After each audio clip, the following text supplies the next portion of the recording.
Okay, my name is James Williams Jr. This is Kung Patrick number 2. So, yesterday I acquired this. Alright?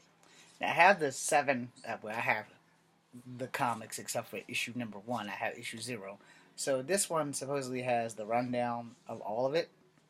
And it better have all of it because this bitch was $50. No, I got a fairly decent discount, so shout out to Atlas Comics out there at the Row Hill Shopping Center. Those guys are really nice. I don't know if he gave it to me because I was in the military, but he's always a cool dude. So thank you for that. And can't wait till October or November, whenever the hell the next Omega Con is, because they're always there and they're really good at selling their stuff.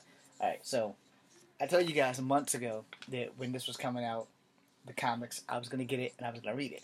The problem was I bought every fucking one of them except for issue 1.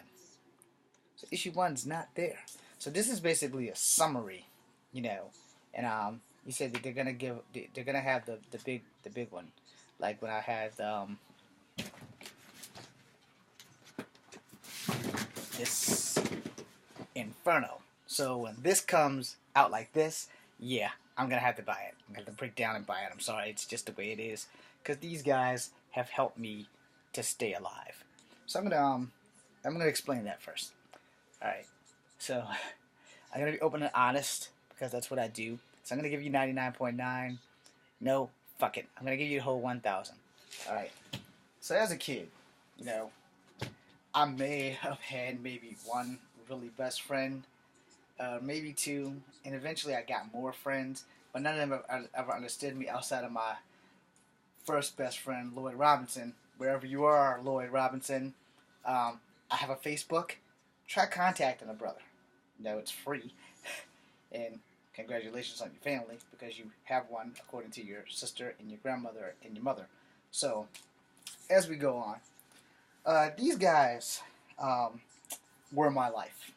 All right, this is probably like the saga that like really ruined X-Men for me, but not like ruined it, but it kind of it did the thing that it was the first real clusterfuck X-Men for me because first the X-Men for X Factor, which totally like ruined me because I never ever thought that I'd see that happening. Because when X Factor came out, the X-Men were more outlaws and X Factor were more like government employed, which drove a wedge between the X-Men because of her and him, mostly because of him being Cyclops, the Boy Scout.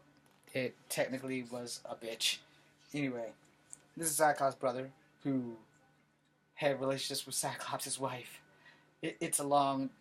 Just get the book, alright? Just that'll solve that problem. And what the X-Men mean to me.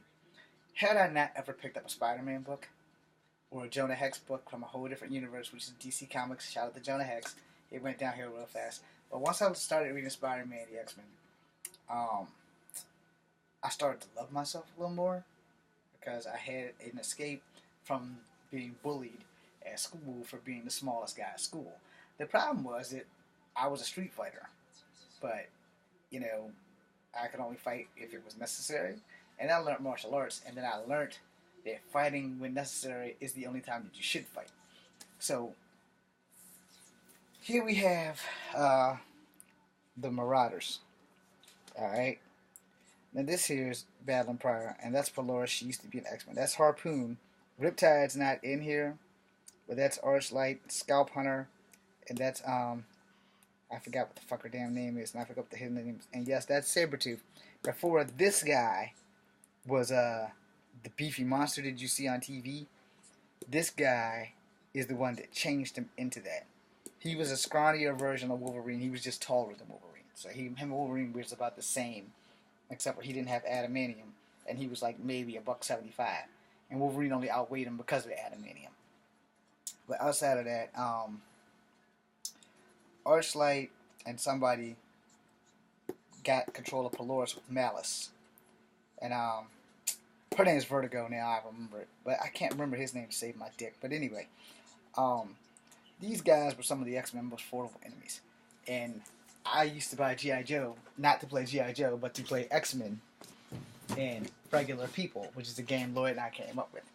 And through the years, the X-Men has gone like in a topsy-turvy wave of good and bad. There's always been great stories, and then that was the last saga that you would actually see European Psylocke in before she got through the Siege Perilous and came out as an Asian woman.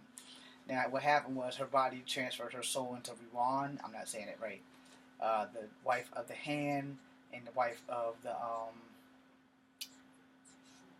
damn it, what the hell is his name? The Mandarin. The Mandarin. Yeah, Iron Man's enemy, the Mandarin, was married to Psylocke, the Asian Psylocke. So anyway, so a month ago they came out with the X-Men versus the Inhumans due to the fact that Disney can't get the rights back to X-Men. So I guess this was their way of either sending off the X-Men, because I don't know what they're doing with the X-Men. I don't work for Marvel, so I can't really confirm or deny anything with that. But the X-Men have they have kept me alive. You know, before I had military PTSD. Apparently, I've had it more than most of my life, and these were the only friends I've had outside of my boy A Dog, my boy B, my cousin Russ Dog. I'm not giving you their full names so that I don't humiliate them. My boy David, you know, David H. And then there's my acting friends, you know, that's been in every movie I've been in. Josh, Chris, Tay, Courtney. Before I got all those guys to keep me alive and make movies and shit, you know, this was my only escape, because without the X-Men, I'd been dead a long time ago. The X-Men are a group of mutants who were multi-diverse. You had Banshee, the Scottishman. You had Nightcrawler. We have no idea what European country he was from. We have Wolverine, the Canadian. We have Storm, the Egyptian. Cyclops, Havoc, the Americans. Jean, the Americans. Henry McCoy, the Beast, the Iceman. They were all Americans. Colossus, the Russian. And you have Forge and Danielle Moonstar, the Cheyenne and Apache. The Apache also being Thunderbird, which is James, James Proudstar, and then his brother. Excuse me, that's the new Thunderbird. John Proudstar was the original Thunderbird. He was the older brother who died on his first mission. Alright, Banshee wasn't fast enough to save him. Anyway, the reason why they kept me alive is because they gave me hope. I was ostracized in school. I was picked on for being short. I was picked on for being a person of mixed ethnicity. You name it, someone found a way to turn it into something negative and pick on me. I've been picked on all my life, even into my 40s, depending on the case and the situation. I have been picked on. Now, the hardest part of being me is to keep these damn things right here. Right here. There have been plenty of times where I wanted to put this thing through somebody's chest and rip out the damn spine. Now, being that that's illegal, it would probably not be a good idea for doing that. And then, you know, reading X-Men, because I love mutants. They're like my favorite subjects in the Marvel Universe. If I had the chance to be a character, I would want to be a mutant. Not an Inhuman, but a mutant. However, technically, humans and mutants are the same, and Inhumans are still humans, just like mutants. Master Mold had once said it in the comic series Days of Future Past, when he sent Nimrod back, and he said, Nimrod, your job is to kill Xavier. I said, why? Because if you kill that one mutant, the rest of them will fall. And that didn't happen, because Nimrod eventually does get destroyed. I can't remember who destroys him, because they've rewritten this story so many damn times. It's incredibly fucked up. But anyway, in one of the episodes of Days of Future Past, he decided that he was going to go after humans. And then he said, well, because he had one, it was either Gyrick or somebody in the future. And he said, because Gyrick was old. And he said, why are you killing normal humans? And he said, there is no such thing as a normal human. All humans have the potential to be mutating into mutants. You want me to destroy mutants. Mutants, at its essence, are still humans. So, if I destroy regular humans, that prevents them from mutating into mutants. So, you built me to destroy your own kind. And within that, Gyrick tried to destroy Master Mold, and that shit didn't work out. So, therefore, eventually, by the time you get to the end of the chapter of the original Days of Future Past, humans and mutants were working together because they had no choice. But then the time ripple fixed all that shit. And like I said, X-Men were famous for that. And it's like every 5 or 10 years they'll throw something in there that will like totally curve you up. And you know, after Inferno, it went well, and then you had Extinction Agenda, I think, and then you had Executioner Song, or I'm way off, and you had Fall of the Mutants. I think you had Fall of the Mutants after Inferno. It was after Inferno. It was Fall of the Mutants because Forge made the X-Men. No, I'm wrong again. Fall of the Mutants came before the Inferno saga because Forge killed the X-Men to save the world. Anyway, so I got this book, so now I can get back on track. I got this book because I don't have episode 1.